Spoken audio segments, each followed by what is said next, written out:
back everyone, Munoz here from Northern Lights TV, back with another video for you guys. Thank you so much for tuning in today. So today what we're doing is we're going over a firearm that I've had for quite a while, and this is a video that I've actually been wanting to do for a little while now.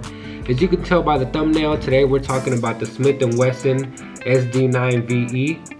This is definitely one of my favorite pistols in my collection. I recently did some modifications and upgrades to this pistol, so we're going to go out to the ranch and test it out and see if the firearm is still reliable with the changes that we made. If this is your first time stopping by the channel, make sure you like the video, subscribe, and turn on that bell notification so you know when I drop some more content. Thank you guys so much for tuning in. We are on the road to 500 subscribers, so shout out to everybody who's been subscribing so far. I really appreciate your help. So let's get a closer look of the SD9VE so we can take a look at the modifications and the upgrades that have been done to this pistol. Alright, so here we have the Smith & Wesson SD9VE. First things first, I'm going to drop that magazine. You can see nothing in that magazine. And we are clear. So, a little bit about the SD9VE before we get started. When Smith & Wesson released this, they actually got into some trouble because they practically cloned the Glock 19 and they got sued by Glock. So now I think Glock gets like $1 and some change for every one of these that are sold. As you can see, mine is not stock. I did have some work done by my buddy Tommy at Tommy Gun Stippling, so make sure you check him out. Instagram at Tommy Gun Stippling. He did a great job with this firearm, and I'll go over some of the things that he did. But I'll put a picture of the stock SD9VE when I got it. I'll put it somewhere around here so you guys can take a look and see what it looks like before I had some work done to it. So the original grip texture wasn't my favorite, so I did get a stippling job done. This is Tommy's aggro stippling, and I did get the ledges done as well. I got a Cerakote finish done on it, gold Cerakote, and then I did put the Apex trigger and the trigger kit in here. I think both of them ran me about 40 bucks. So we're gonna test those out, make sure they're reliable. So the original trigger, I believe it was about like an 8-pound trigger, 7.5 to 8 pounds. It wasn't the worst trigger in the world, but this trigger and spring kit definitely helped lighten up that pull.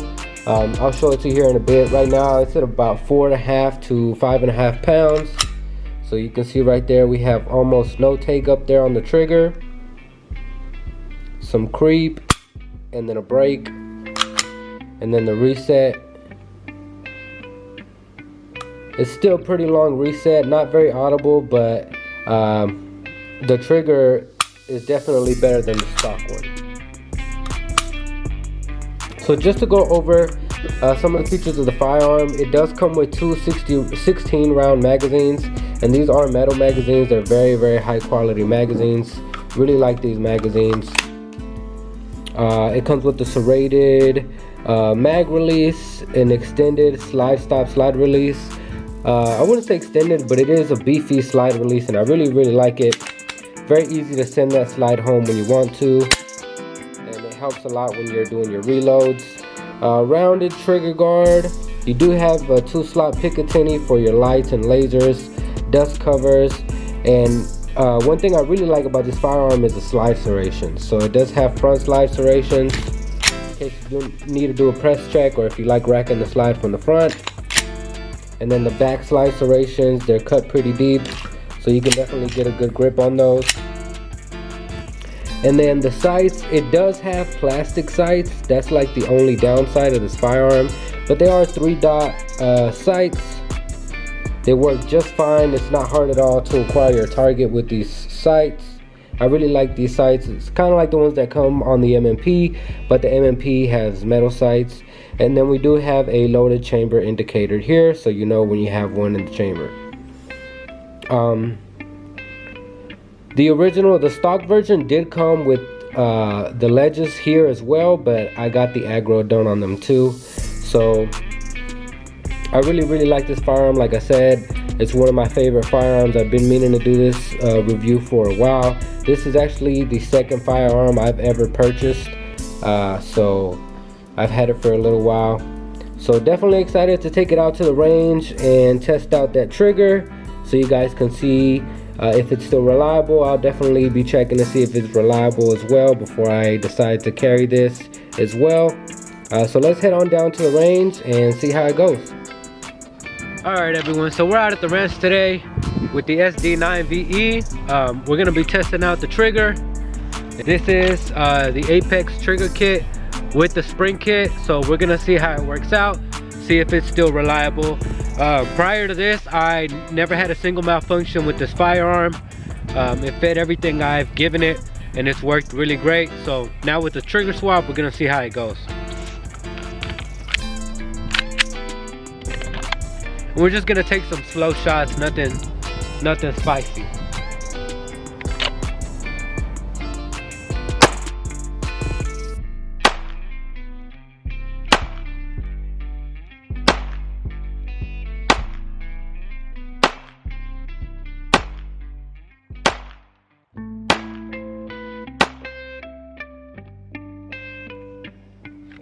All right, so I ran it.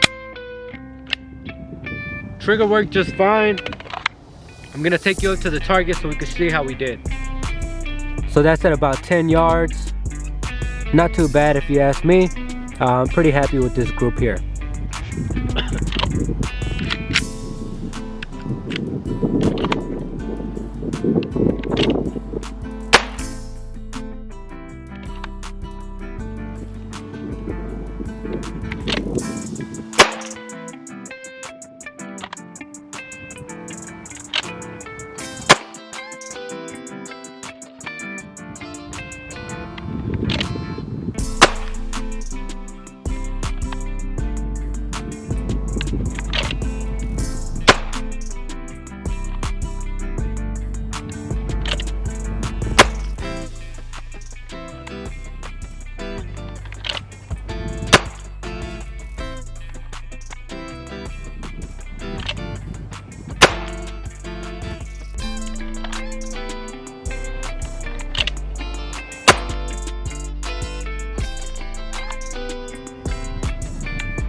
So far so good. Alright, I got another 2 mags loaded up with 6 rounds. What I'm gonna do now is draw and just do some rapid fire 6 rounds. See how this trigger works with follow-up shots.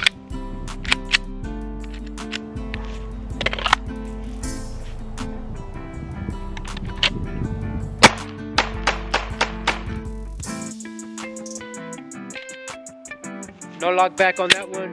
You saw a little trigger freeze. I anticipated the reset a little too early, so that's what had me do that jump. But let's try it again.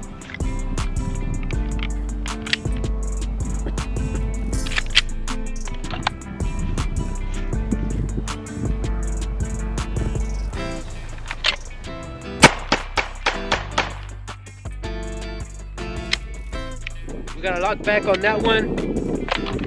Ran pretty good.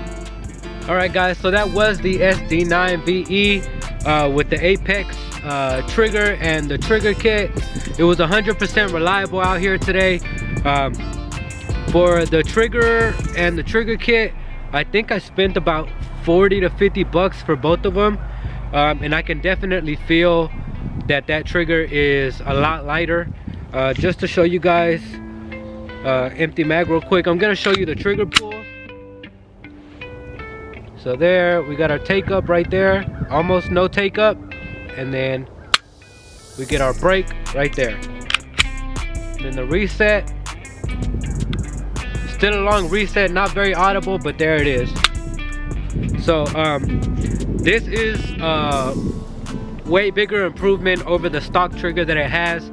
So if you have an SD9VE, I would definitely recommend that you upgrade the trigger because it works great. It was 100% reliable today.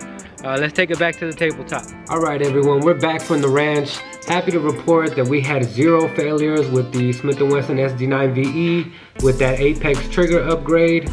It was 100% reliable. I didn't have any striker malfunctions, no failure feeds, no failures whatsoever. So like I said earlier in the video, I did pick up the trigger spring kit and the trigger kit, so it's 2 of them. And I think it was about 40 to 50 bucks. It was very, very inexpensive. Shout out to Tommy again. He actually installed the trigger for me while he was doing my Cerakote, and it works just great. So if you do have the Smith & Wesson SD9VE, I would definitely recommend upgrading that trigger. You know, it's just a lot better versus that 8-pound trigger. Not that it was a horrible trigger, it was just heavy. You know, you really got to mean to pull that trigger. But if you guys have any questions, feel free to let me know down in the comments.